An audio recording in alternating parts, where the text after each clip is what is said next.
Welcome to the Swing Trading with Cycles channel. It's February 11, 2023. We're going to do an update on uranium today. We're looking at a bunch of uranium names.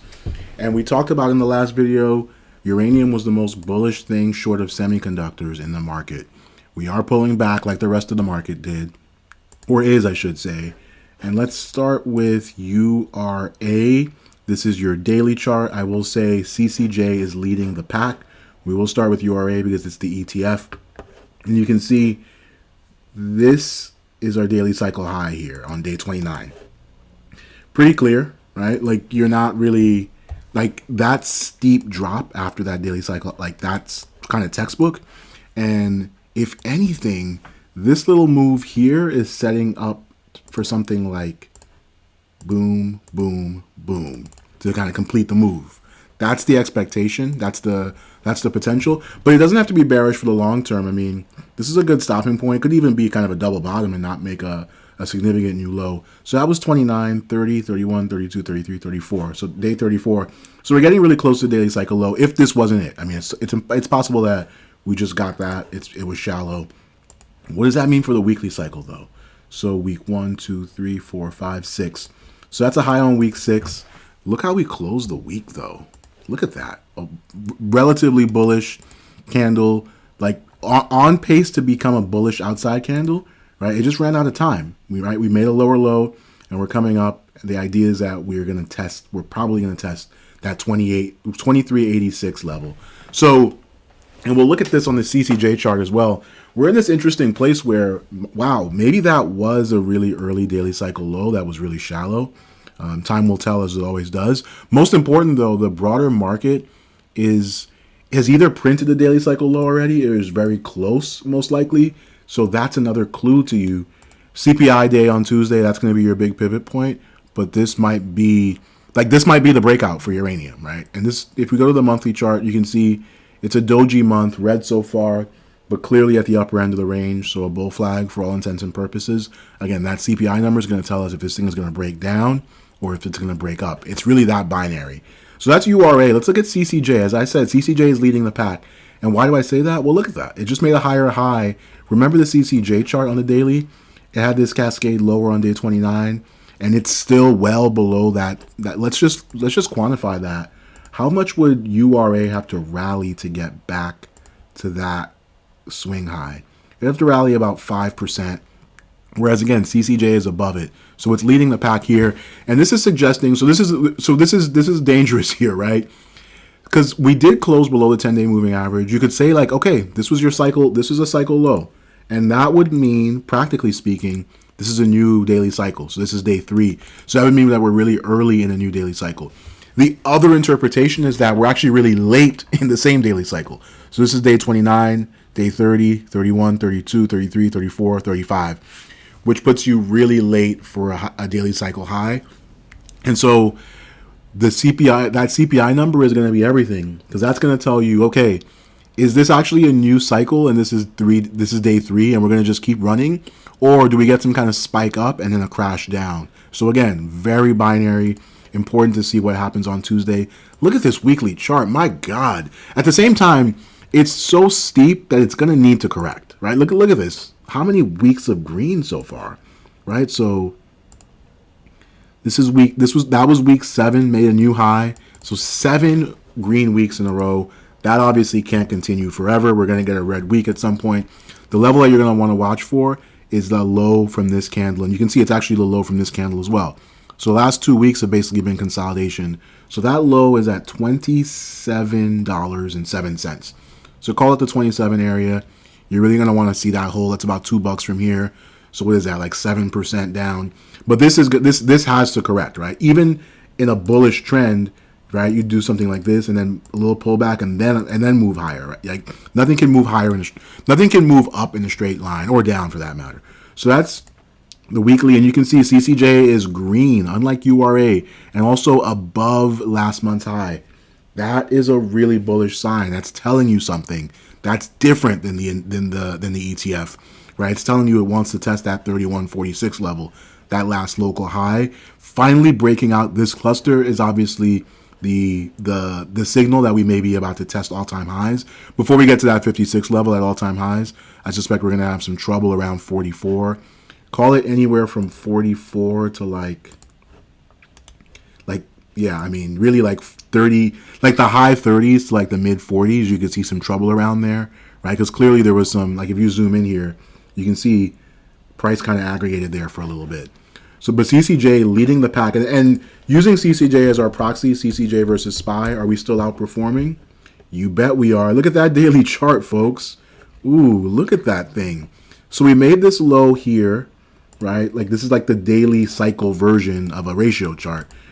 So this thing has been rallying, which is to say CCJ has been outperforming the S&P for about 41 days. Again, you could say, oh, well, this was a cycle low. We closed well below the 10-period moving average for even a couple days, and now we sprang up. So this is an example where it lends credence to the idea that maybe we are actually early in a new daily cycle. Very exciting stuff. It's very binary, again, as we said.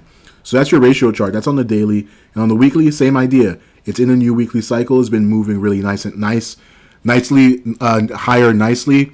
But at some point, it's going to have to pull back. Now, I will say this is actually a pullback, right? So one way of thinking about that is the CCJ to SPY ratio chart has had a little bit of a pullback. It's actually corrected a little bit, whereas the CCJ absolute chart hasn't a whole lot. So we're going to have to watch that. But that tells you you're still in a place where CCJ is like, or I should say, just call it uranium, is outperforming the S&P.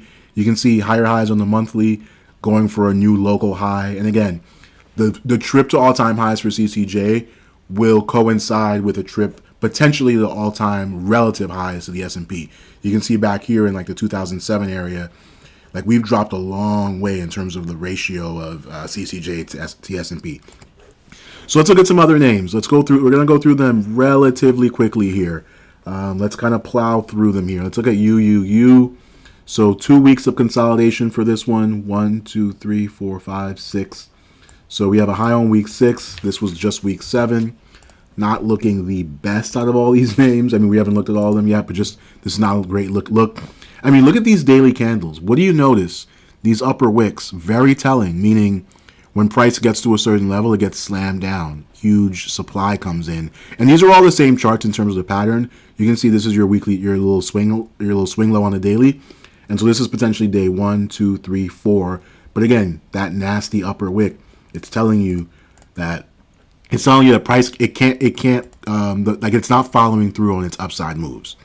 And this is your just massive chop zone on the monthly chart, just still kind of waiting to break out. What about DNN? This thing had woken up. What is it doing now? Oh, wow. We find ourselves back at 130.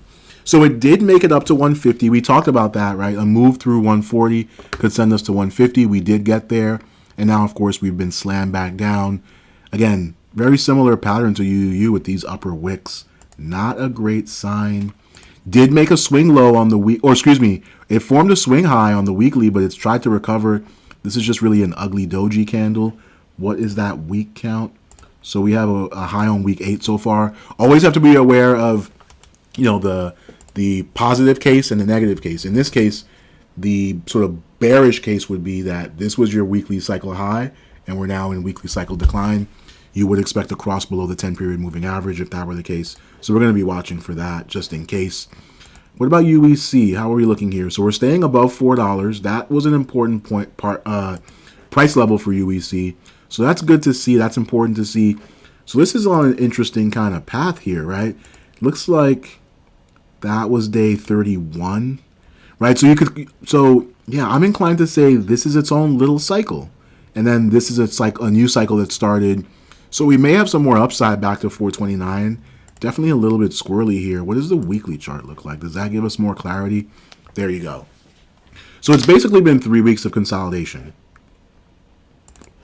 You can see since this candle here, next candle the following week made a higher high, couldn't follow through, made a lower low, couldn't follow through. Notice that.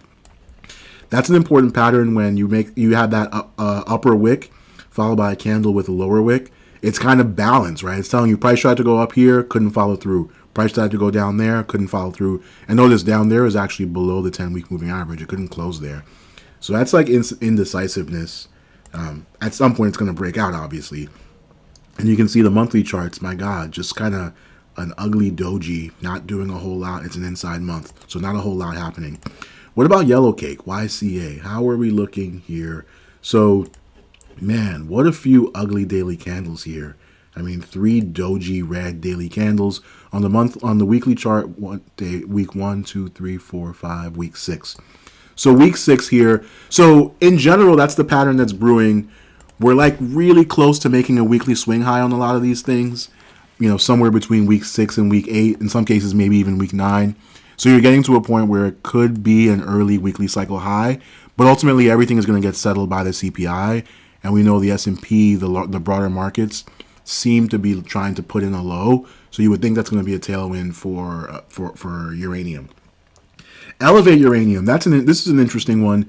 It's held above this gap this whole time, essentially, right? Well, I guess it's not as much of a gap because of this huge wick here, but it's held above. So that 40 cent area is like a very clear sort of ripcord. We break below that, probably all bets are off. I mean, man, what an ugly weekly chart. So you can see there's clearly winners and losers here, and CCJ is one of the winners. UROY, ooh, another ugly weekly chart.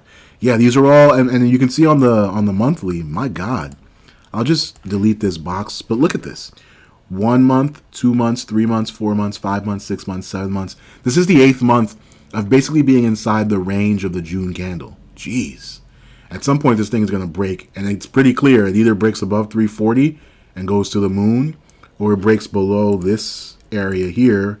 Call it 211. That's obviously a super wide range, but that's the move there. Like once you move below one of those, you're probably headed to like the other end of that range.